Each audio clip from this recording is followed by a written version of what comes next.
Dengan wajah emosi, Abraham Samad mengatakan dan tegas mengatakan, ini aguan, diduga aguan ini dibalik pemalsu HGB di laut. Dan dia langsung laporkan kepada KPK.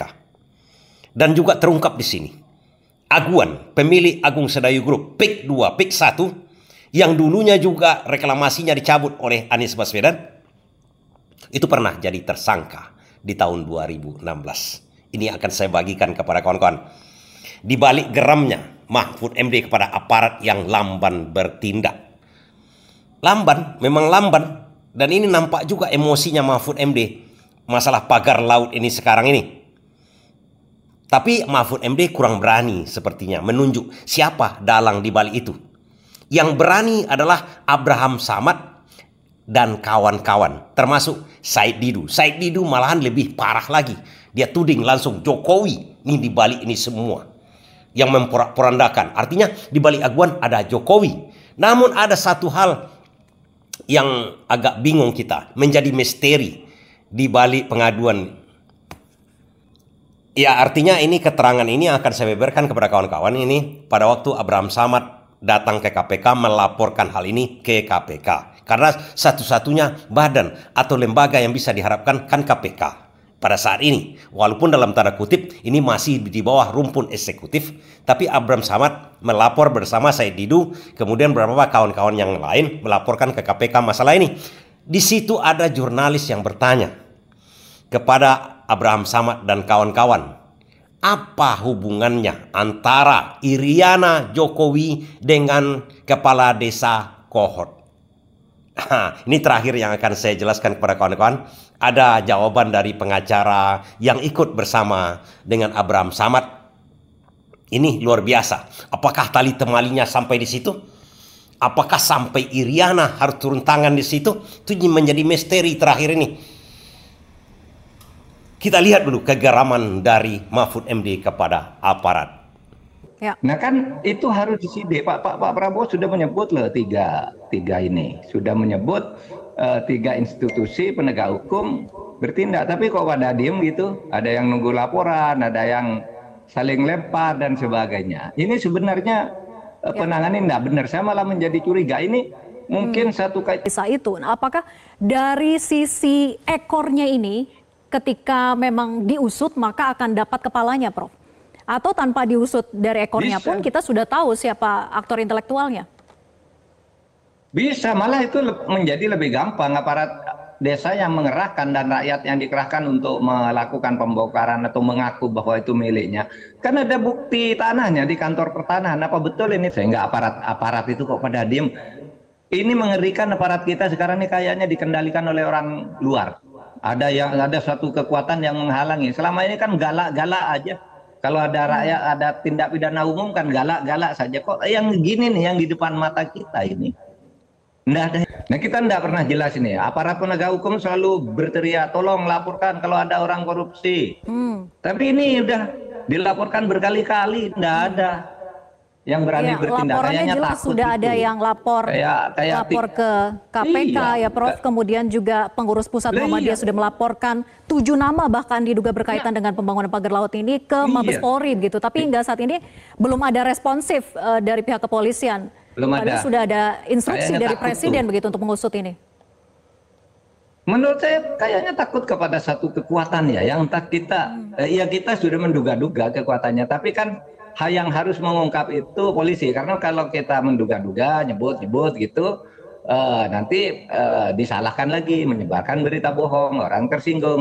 Mahfud MD tak berani menyatakan siapa dalang di balik itu. Abraham Samad kontan menyebut aguan.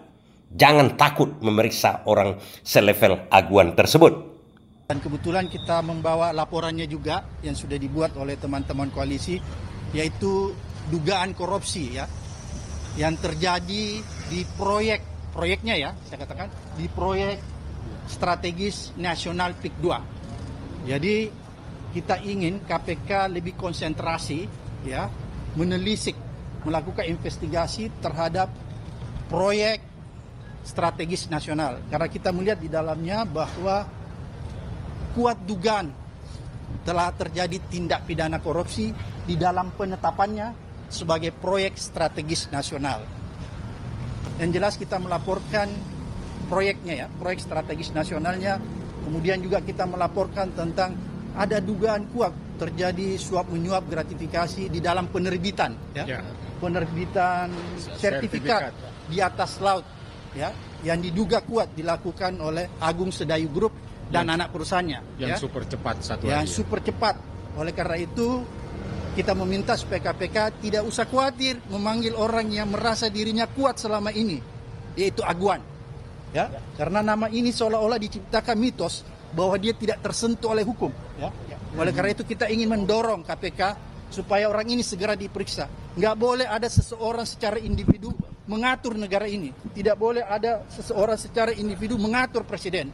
Oleh karena itu tegas sikap kita semua bahwa kita meminta KPK untuk segera melakukan penyelidikan, investigasi lebih cepat terhadap kasus proyek strategis nasional dan yang berkaitan dengan proyek-proyek strategis nasional yang ada di PIK 2. Karena ini merupakan gunung es. Saya pikir untuk sementara itu.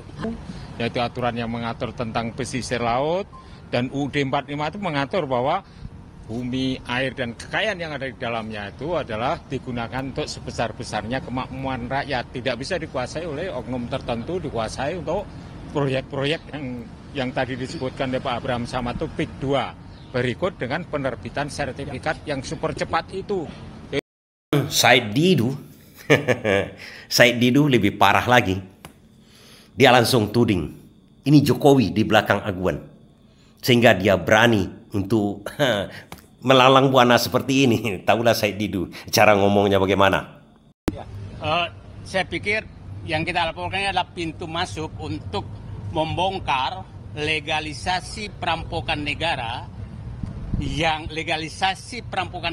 yang dilakukan oleh Presiden Jokowi selama 10 tahun.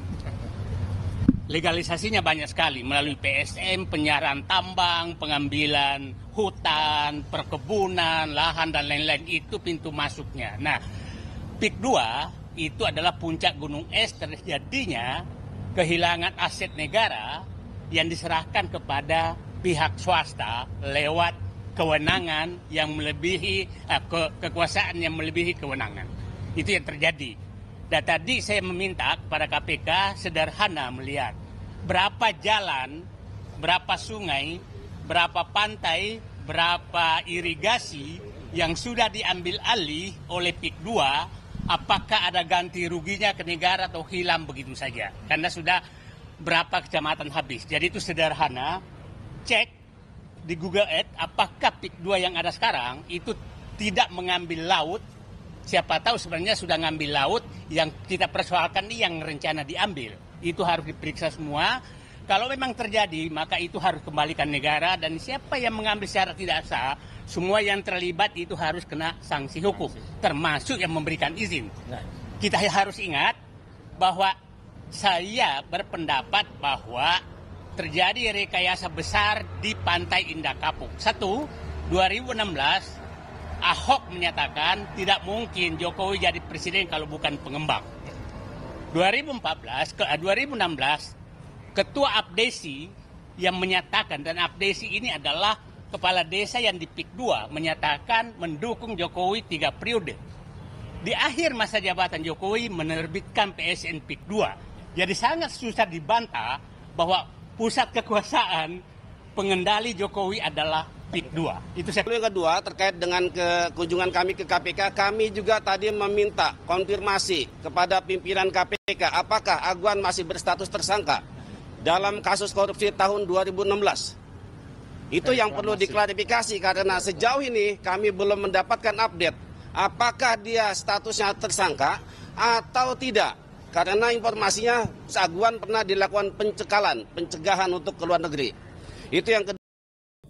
Dan ini memang menjadi misteri. Ada pertanyaan, jurnalis ini kan kepo dan mendapatkan informasi dari mana-mana. Apakah mungkin dia melihat Ibu Iriana dulu datang ke desa Kohot, bertemu dengan kepala desanya ini yang sekarang kabar-kabarnya menghilang. Ini dipertanyakan oleh wartawan.